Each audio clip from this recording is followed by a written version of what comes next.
Les marchés avec CMC Markets, trading de CFD sur action, Forex et indices.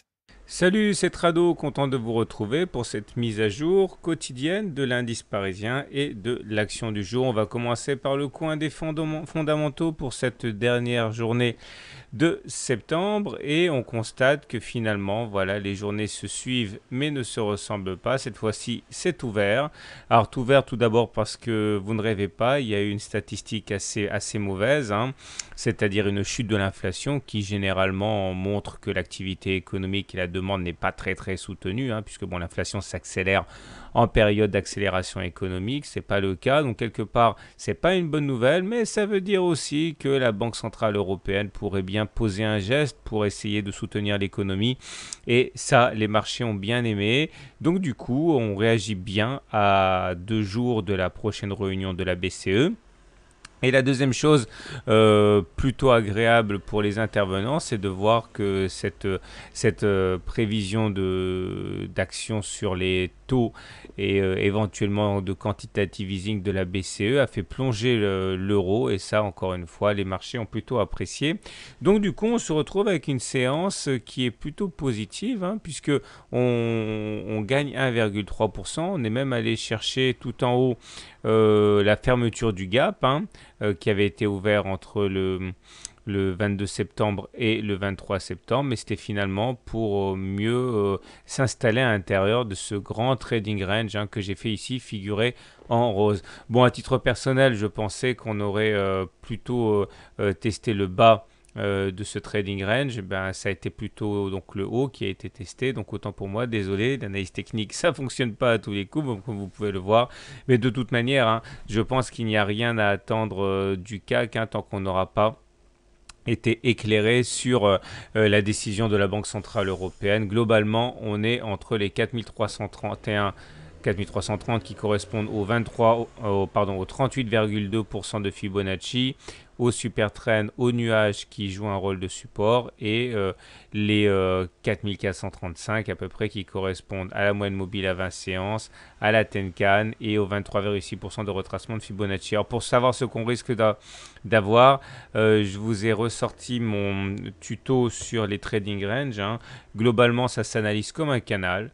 Il faut au moins 2 contacts de chaque côté pour que ce soit valable. Et ensuite, on prend la hauteur du canal et on le reporte au-dessus pour avoir un objectif au cas où on casserait à la hausse. Et inversement, si c'est plutôt par le bas que l'on casse le trading range, eh bien c'est comme pour les canaux, on reporte la hauteur en dessous et ça vous donne un objectif. Alors, ce qui nous donne sur le CAC 40, eh bien, la largeur, la hauteur du canal, comme vous le savez, ça donne ça. Si on casse par le haut, eh bien, on pourrait s'attendre à aller chercher les 4530 théoriquement. Et si on casse par le bas, il faudrait aller chercher les 4220.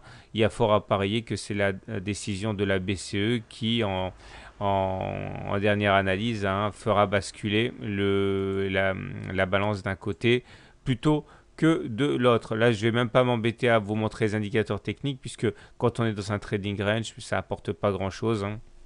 Il vaut mieux se fier aux signaux sur les prix eux-mêmes. J'aimerais présenter une analyse rapide du mensuel puisque c'est la fin du mois de septembre. Et là, vous voyez que finalement, eh bien, nous sommes toujours en train de buter sur le haut de ce canal mauve. Il a arrêté les cours ici et là. Il a failli être cassé significativement là, mais c'était pour mieux le réintégrer. Et il a donc retrouvé toute sa vigueur, ce haut de canal, en stoppant net l'avancée des cours ce mois-ci.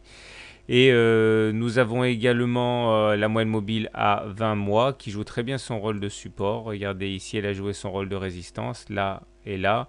Et une fois qu'elle a eu été cassée, ici, eh bien, elle a changé sa polarité et elle est devenue support, cette M20. Et regardez, on a bien rebondi dessus le mois dernier et on a continué sur notre avancée ce mois-ci.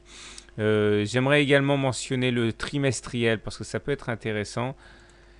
Alors, c'est intéressant parce qu'on est dans une figure chartiste que vous connaissez bien. Il s'agit d'un triangle symétrique. Et je vous rappelle que sur cette unité de temps, eh bien, on voit que finalement, les évolutions des cours depuis 2000 sont dans une sorte de congestion. L'objectif sur cette unité de temps, c'est de prendre la hauteur de la figure, la hauteur maximale, qu'il s'agira de reporter. Eh bien, si on casse par le haut, on prend la hauteur, on reporte au-dessus du point de cassure. Ça nous donnerait donc un objectif de 9500 €. Mais attention, on parle chaque bougie correspond à 3 mois, donc on parle à plusieurs années. Hein. Et si on casse par le bas, bon, ça n'aura pas vraiment de signification puisque on passerait en territoire négatif, mais il demeure que ça aurait une accélération à la baisse. Moi, ce qui m'intéresse surtout à ce niveau, c'est d'insister sur le rôle du nuage Ichimoku.